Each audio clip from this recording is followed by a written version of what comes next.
Welcome to episode 60 of 100 Songs. Today we're talking about the band Earthless and the album Rhythms of a Cosmic Sky, specifically the song Godspeed from 2007.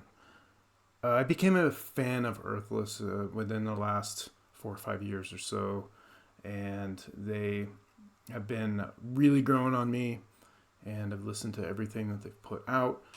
And I've even seen them a couple of times live, which I'll talk about in a minute. But this band is a very, very guitar forward. It's really a jam. It's like a jam session. And it's so good. And definitely we'll play a little bit of it for you in a bit. But Earthless was formed in 2001. From San Diego, California, comprised of 3 guys that met. I don't know how they met, actually.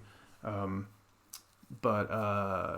Mario Rubalcaba plays the drums, and then Mike Edgington, is it Edgington? I don't know how to say, if I'm saying his name right, on bass. Those 2 guys co-owned a record store. And Isaiah Mitchell is the guitar player for the band, and he was a guitar teacher. And the 3 of them got together and started playing and had their first gig in 2004. Actually recorded it. So there's a digital recording of it out there. They may have they pressed that one? I don't know if they pressed that one or not, or if it's only digital. I'm not sure, but they are very much hard rock. You could say, if you wanted, you could say like kind of space rock or spacey, psychedelic too, I would say, and very long instrumental numbers for the most part. There has been some break from that. They've got some songs they do that are really short. There's a couple covers, and then they did have one album that they called Black Heaven that broke their normal mold, and I think they wanted to just try something different. But that song's got shorter songs, and it's got vocals on most of the songs, whereas typically their music is very long instrumental numbers, like I said. For instance, Rhythms from a Cosmic Sky, as you can see on the back album cover here, 3 songs. One of them is one of the short covers I was talking about, and that does have vocals. And then the other 2 are the long 20-minute or so, instrumental, very jammy. Let's see, live at Roadburn, I would say, if you're looking for, they've got a couple of live albums out there, and they're all good. Live at Roadburn was an interesting one. It was recorded in Austin, Texas. They were part of a festival, and on one of the smaller stages, and one of the bands that were featured on the main stage weren't able to play for whatever reason, and Earthless got bumped up to the main stage. And so they came out and basically blew everybody away with their incredible live performance. The whole thing was recorded as part of this event, and it is available, called Live at Roadburn. It's very cool. Gives you a sense, I would say, of how great they are live. Definitely recommending going and seeing them. Like I said, I saw them twice. Once here in Sacramento at a place called Holy Diver, named, of course, after Dio. And that venue has since shut down, or is no longer, I guess they're out of business. I didn't think they ever really recovered from COVID, but I saw them there. Very small venue, got to be right up at front. It was my first time seeing them. I had heard I forget where I heard their music the first time, but right when I heard it, I fell in love with it and basically went and got all their music. So I was thrilled to be able to go see them live in Sacramento. I think it was 2017 or 18 when I saw them the first time. I don't remember, but it was great. And I actually got to meet Isaiah Mitchell. He is very personable, very down to earth. He came out after the show and was kind of walking around the venue afterwards. People are just milling around. So I introduced myself to him and I caught a picture with him too, which was kind of cool. And then the next time I saw him at the Chapel in San Francisco, and I was excited about that for two reasons. One, I was getting to see them again, and they were featuring their new album at the time, which is still their latest album, Night of a Thousand Demons. Killer album. And they played that album in its entirety, and I took my son with me, and he really dug it too. He likes this kind of music, and I was thrilled to be able to take him, and we had a great time, actually. And I'd never been at the Chapel. That was the other reason I was excited. I love going to new venues that I've never been to. I've been going to concerts in San Francisco since I've been able to drive a car, and seen a lot of shows at a lot of places. Never been to the Chapel, so it was cool to be able to go there and see this great band there. And we actually caught a picture with them again on that one. I took a picture of my son and him, and Isaiah, and very cool guy, like I said. So I'm a big supporter of this band for sure.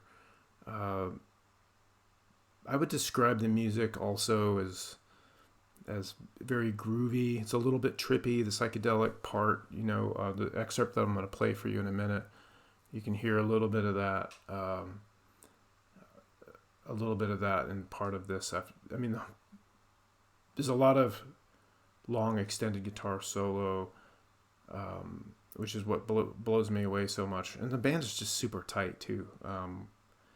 They're being three of them, they're so in sync. The rhythm section is incredible, and then Isaiah is just tearing it up with all these power riffs, and then just these white hot guitar solos. Not to be cheesy, but that's how I would describe it.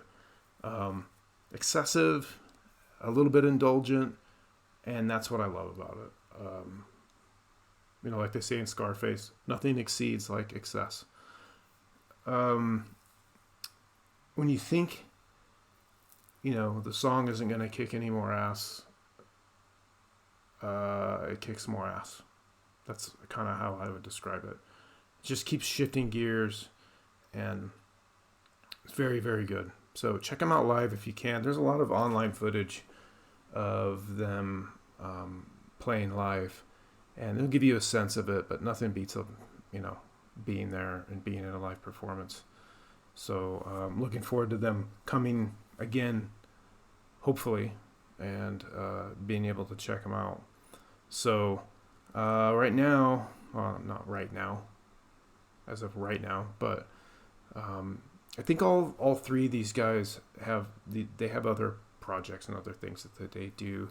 Isaiah Mitchell joined the Black Crowes for their reunion tour, so he's out playing big shows as their guitar player, which I thought was really, really cool, because he can certainly play Black Crowes music. He probably is operating at, I don't know, 23% of his capability when he's off doing a show like that. I've seen the Black Crowes somewhere, haven't I? I'm pretty sure I saw them in the 90s at some point. Anyway, he's playing for them right now, or was, I should say. I think that may be on break or something, because I did notice recently that they're out on tour again, and I actually commented on the post that I saw that it was time for them to come back to Northern California, because I will be there for sure. Let's listen to a little bit of the song Godspeed, which is broken into 5 parts. And I couldn't tell you what part this is. I haven't actually broken down all of the sections. Amplified, passing, trajectory, I can't read that one. Perceptive? Shit. And then cascade. This is about a little over 16 minutes into a 21-minute song. Middle of this big long jam. And we'll listen to a little bit of it. Maybe a couple minutes. It's really hard to stop in the middle of a guitar solo. It's particularly for videos, but you literally wouldn't be able to stop it ever. So unless we sit here for 20 minutes and listen to the whole thing, I gotta stop at some point. So pick it up, a little over 60 minutes. Let's check this out.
The song starts to wind down a little. You can hear some of that psychedelic sound wall coming in.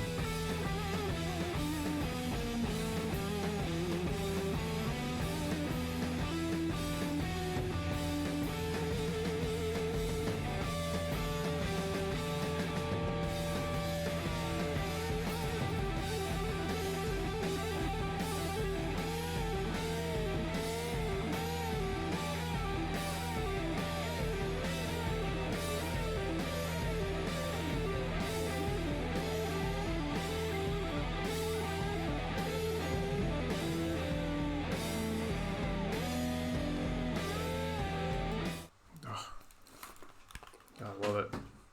Great stuff. Check it out. Let's go to the wheel.